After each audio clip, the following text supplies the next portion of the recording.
right, folks, welcome to example 5. We are going to be asked to find least common denominators because anytime you have to add fractions and you don't have common denominators, right? Here's a denominator of 5, here's a denominator of y. Before you can do that, you got to get common denominators. That is the rule, all right? So in order to add fractions, the denominators have to be the same. So to find the LCD, if you hear this phrase LCD, least common denominator for fractions, what you do is you factor each denominator, all right? And then list any multiple roots, multiple factors as powers. So don't write x minus 3, x minus 3, write x minus 3 with this exponent of 2. And then once you've factored everything, list all of your different factors. It doesn't really matter the order they come in. I tend to do numbers first, letters second. All right, and then if a factor appears more than once, right, in more than one denominator, what you want to do is list the highest power. And we'll practice this. And then the least common denominator is the product of all of those things. All right, so that's a lot of phrasing. Let's put it into practice. So if I look at my first denominator, 5, that's prime. There's nothing I can do, right? So I can't factor that. Well, I would say that denominator is already factored. Okay, and the same thing with y. Y doesn't break down either. So these are already factored completely. So I'm going to list those different factors for my LCD. So my LCD, I need a 5 in it and a y in it.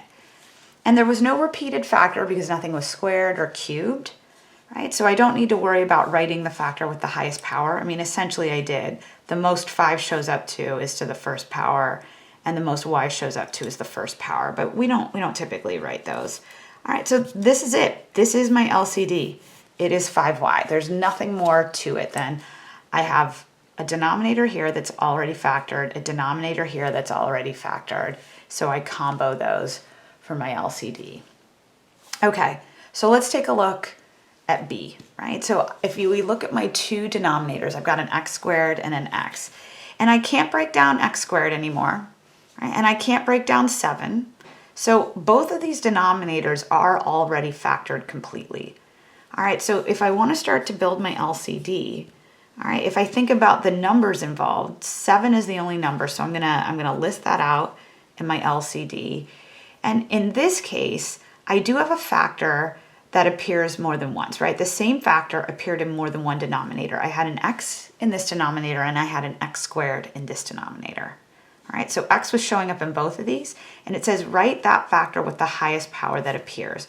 So since this is the higher of the two powers, right, this is x to the 1 and this is x squared, my LCD is going to be 7x squared. All right, so I'm going to take the highest power